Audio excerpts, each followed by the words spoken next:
When you think of Archimedes' Eureka moment, you probably think of this.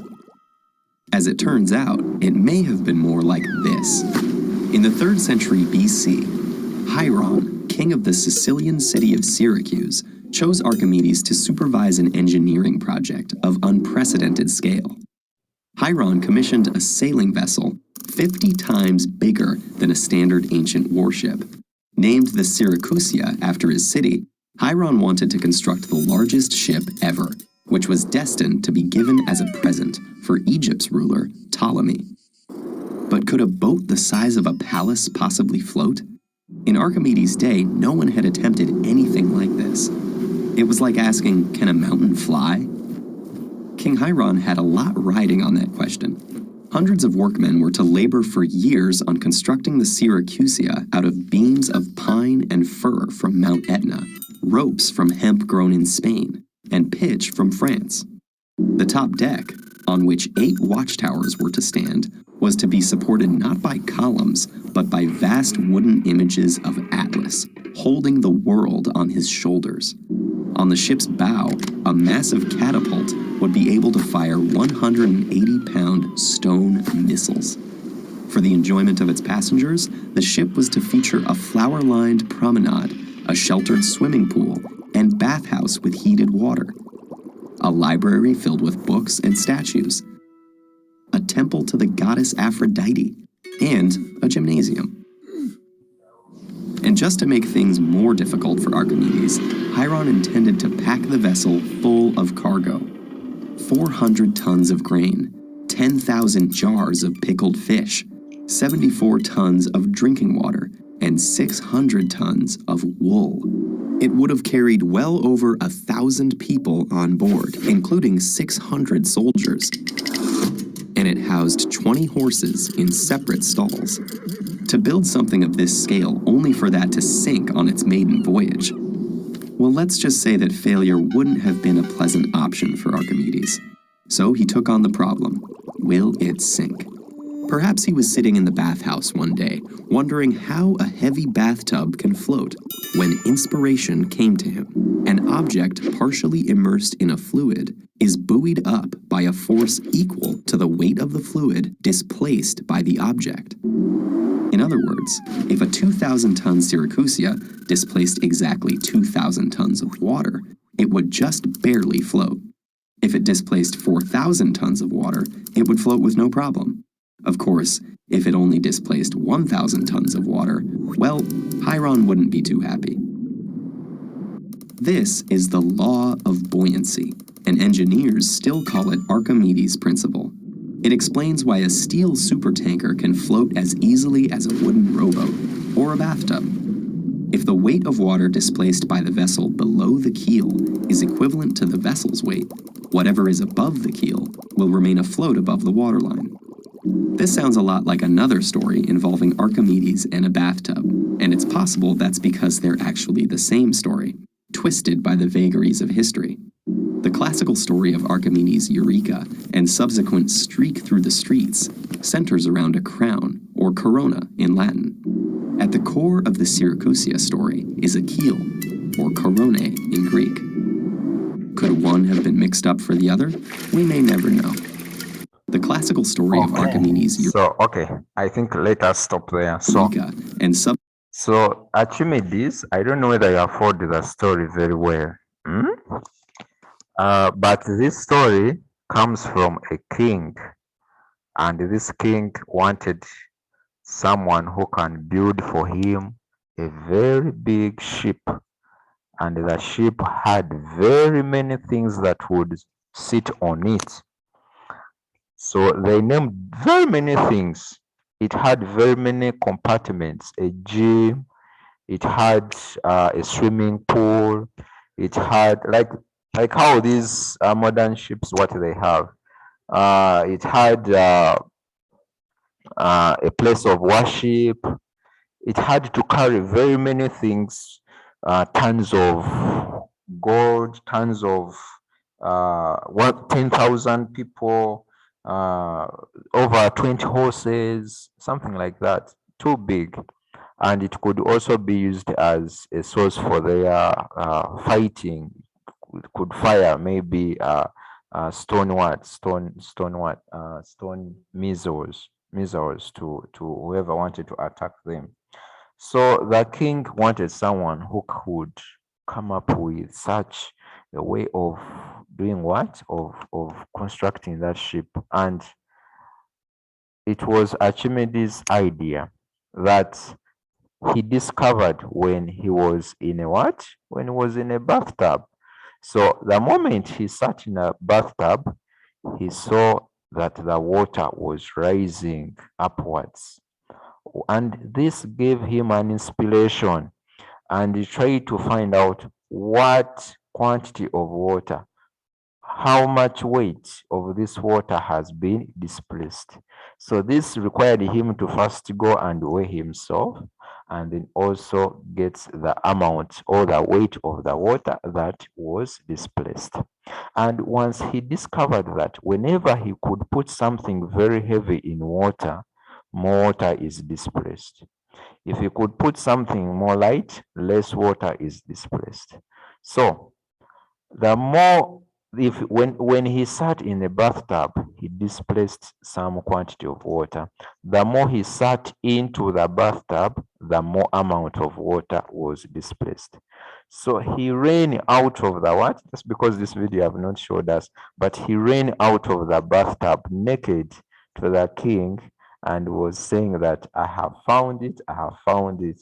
This video, they have not showed us how he ran, but when you go to YouTube and look for other videos about Archimedes' story, you'll be able to see what happened to Archimedes, how he ran and ran from the bathtub, and then you see that it was his discovery that led to the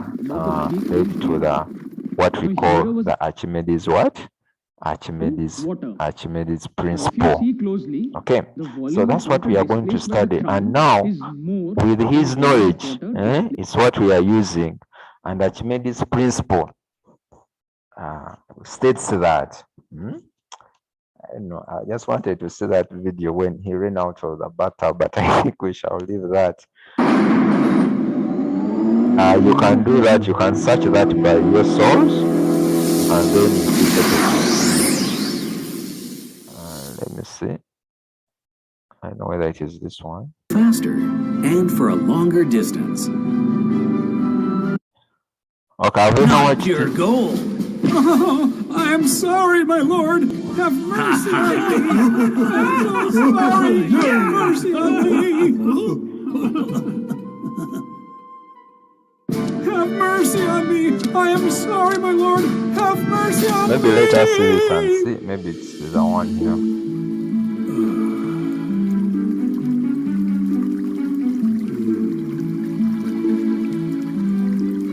Archimedes finally figured out a way to inspect the crown, which proves the goldsmith is lying. Okay, other stories say that there is one of he also the discovered servants. the law of buoyancy.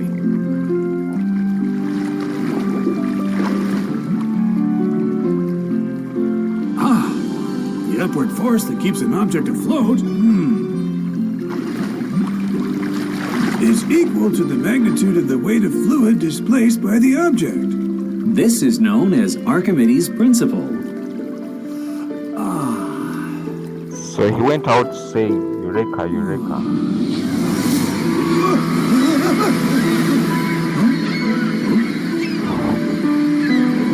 I know some of you like watching funny things like cartoons. And I think you are. This great discovery becomes how we calculate displacement volume today. I think we can go to our lesson. So other theories say that it was just a servant of a king who had stolen the gold. So the king had told the servant to make a crown out of gold, but the servant instead he used silver and coated it with gold. And since gold has a more density than silver, so he wanted someone who could find out whether the crown that was made had more gold or was made of gold instead of silver. So that's when Archimedes came up with that and put the crown in water. So if the crown is very heavy, made out of gold, would displace very large quantities of water. But if it was made out of silver, it would displace less amounts of water. So the more the weight that something is submerged or immersed in water, the higher the weight of the fluid that will be displaced. So if gold has more weight, then more or large amounts of water would be displaced. So he discovered that it was made out of silver because less amounts of water were displaced. So that's the story of Archimedes. You go to YouTube and you read, or you can watch more about it. And now here, that video takes us to Archimedes Principle. Archimedes Principle, you should know that there are very many forces that will act on a body when it is immersed in a fluid. We looked at those forces, and one of those forces, we said it is upthrust.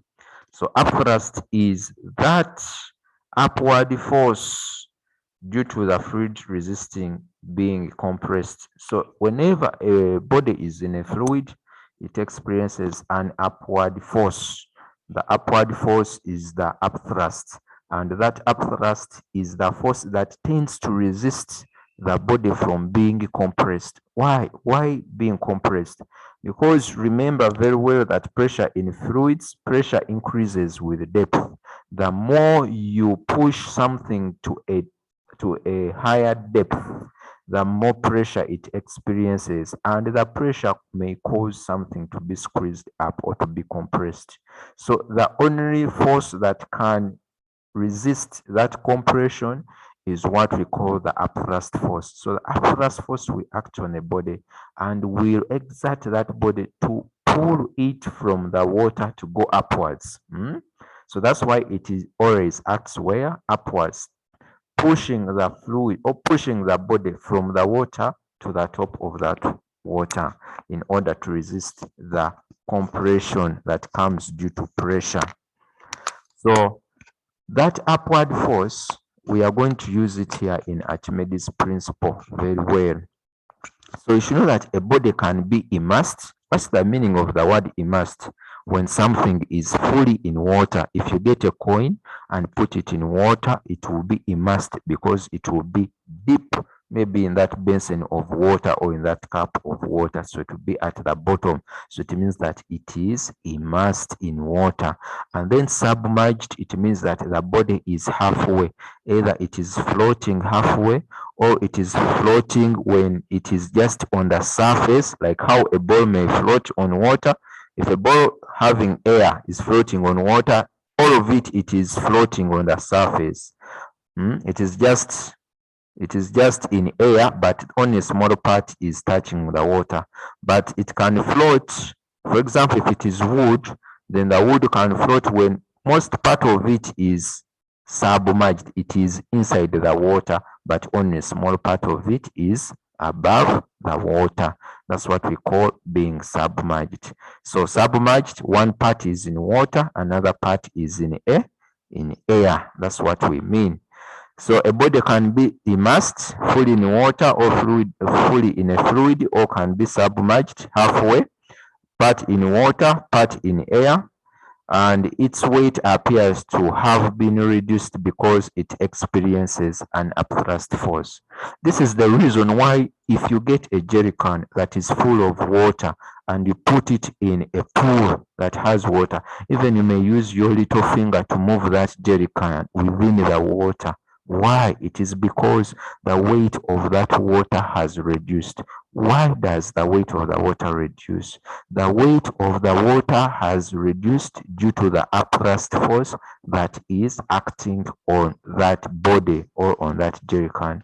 This upthrust force acts upwards, and this upthrust force is what causes the weight of the fluid that is acting downwards. So the weight of the fluid the weight of the body acts downwards, whereas the upthrust force acts upwards. So when those two, one is acting in the opposite direction, it means that the weight of that body will reduce due to the upthrust. Okay. So Archimedes' principle states that when a body is wholly or partially immersed in a fluid, it experiences an upthrust force that is equal to the weight of the fluid displaced. That's very important because they ask that question every year. State Archimedes' principle. State Archimedes' principle. So Archimedes' principle states that when a body is wholly or partially immersed in a fluid, it experiences an upthrust force that is equal to the weight of the fluid displaced. To the weight, sometimes students say volume, but it is weight of the fluid, and sometimes students say water. It is fluid because even air is a fluid. Are we together, members? Are we together? Yes. Yes, teacher. Yes. So Archimedes' principle will always state, and it is a principle, so you have to write it. States that when a body is wholly, you know what wholly means? Wholly means that if the body is immersed, fully immersed, if you can say if a body is fully or partially immersed, partially immersed in a fluid, it experiences an upthrust force that is equal to the weight of the fluid displaced. What does this one mean? It means that when a body is in a fluid, the upthrust force that is acting on it, that force that is acting upwards and is acting on that body, that upthrust force is always equal to the weight of the displaced fluid. When you put a body in water, it will displace a certain weight of the water.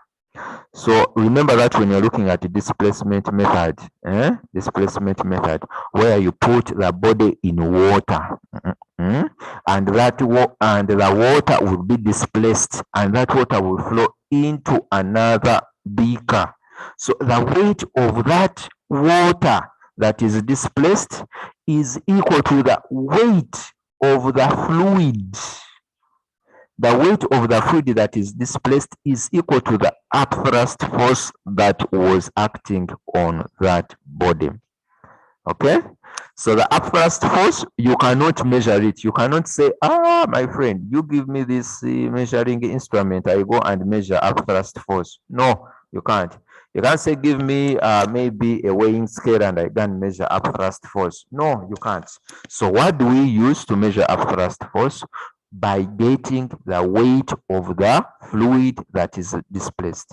The weight of the fluid that is displaced is equal to the upthrust force. Are we together? Tresila? Yes. Are we together? Hey, I don't want to go to the next step, not until you have understood this part here, only this part, and this part can be even enough for today. But since we still have some time, we can look at this experiment up to here. The next time we shall look at calculations, and I think we are left with only two things: relative density. Did you study relative density in senior one? No? Okay, there's relative density and also there is the law of flotation. Yes, there's the law of flotation here. So that is what is all about with fluid mechanics. If we don't complete, then we shall see what next, because you have not completed the whole syllabus of senior 3. this is senior 2, senior 3 work. Okay. Now, when you look at this, I want you to understand Archimedes principle. So let me first ask someone, but I want you to write this. If you're writing notes, if they asked you state Archimedes principle, you should write it like this. That Archimedes principle states that when a body is wholly or partially immersed in a fluid, it experiences an upthrust force equal to the weight of the fluid displaced. Have you heard? Have you heard, members? Yes, teacher. Teacher, Yes. excuse me, Yes, Lynette. is it Archimedes principle states that when a body is either wholly or partly, is it submerged or immersed? That one is also okay. It is okay. States that when a body is either wholly or partly submerged in a fluid, the upthrust force is equal to the weight of the fluid. So you can say that it experiences an upthrust force equal to the weight of the fluid displaced. So you should know where the upthrust force is. So here they're saying that submerged in a fluid, the upthrust force. Where is the upthrust force? The upthrust force is the one which is experienced by a body. So it states that when a body is either wholly or partly submerged in a fluid, it experiences an upthrust force that is equal to the weight of the fluid displaced. Is it okay, Lynette? So upthrust force will be equal to the weight of that fluid that is displaced. And how do you get upthrust force? Here I should have used the camera to show you. How do you get the weight of upthrust what? Upthrust force. But before I use the camera, I'm going to ask you questions. Don't run away. They are just simple questions. What's the formula for finding weight? What's the formula for finding weight of a body?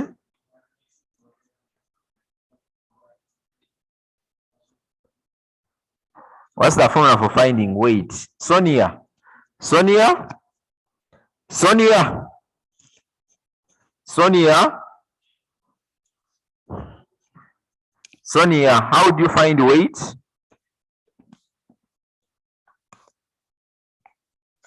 Sonia, are you there? Priscilla, how do you find weight of a body? Hey. People, are you hearing me?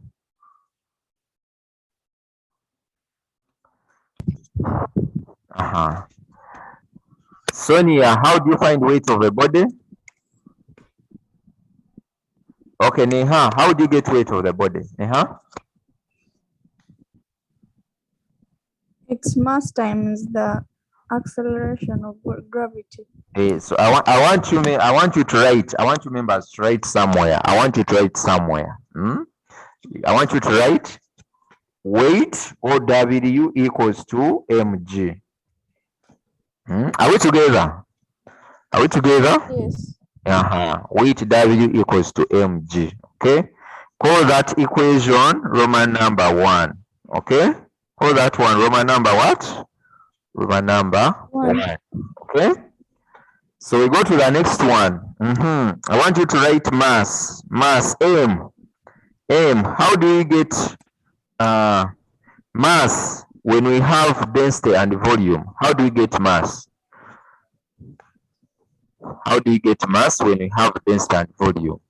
Lynette, how do you get mass when we have density and volume? Mass equals to? Multiply density. Density times what?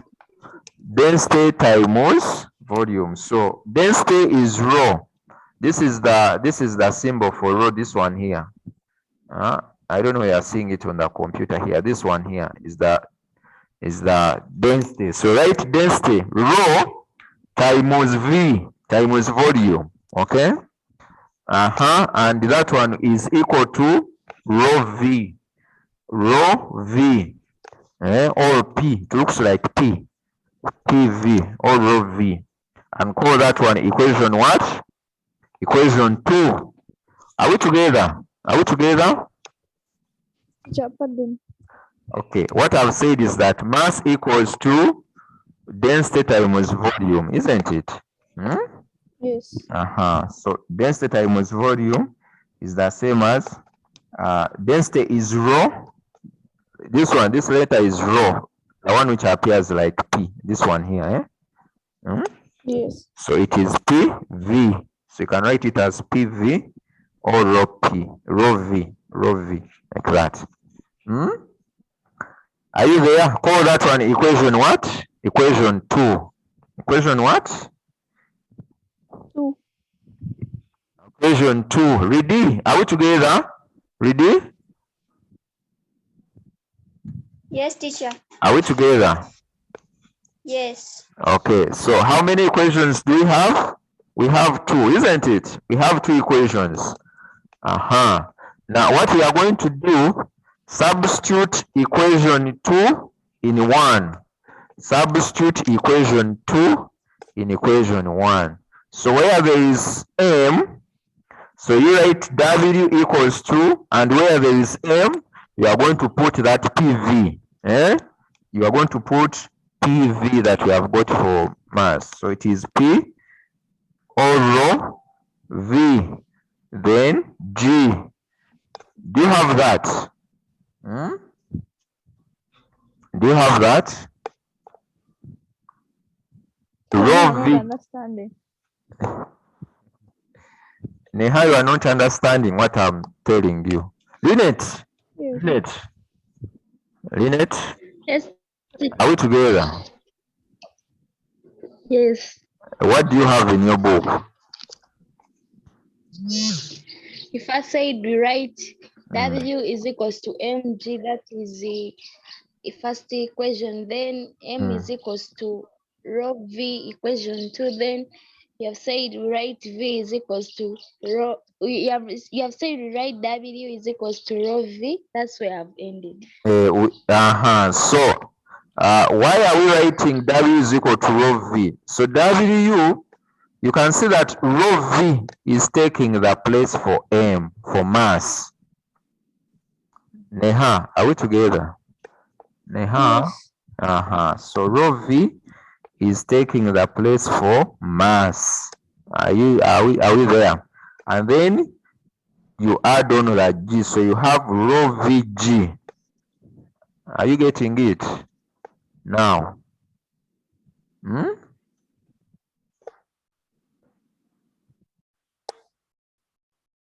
Neha, have you got it? Yes, teacher. Yes.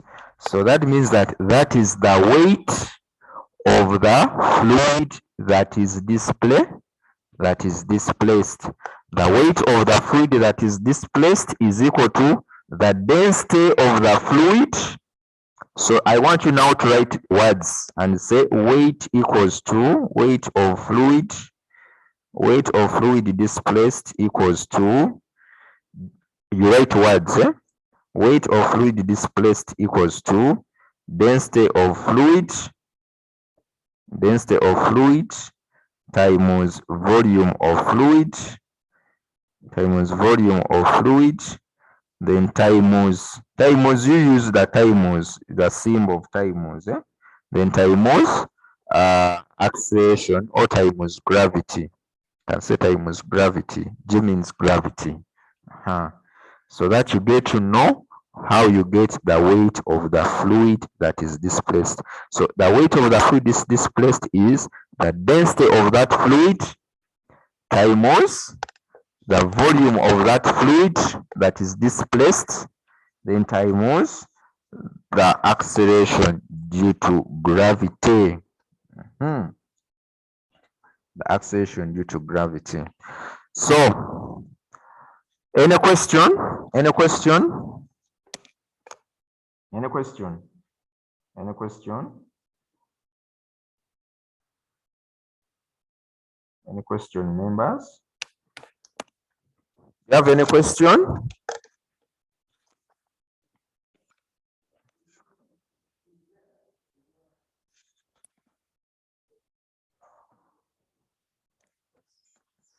You have any question?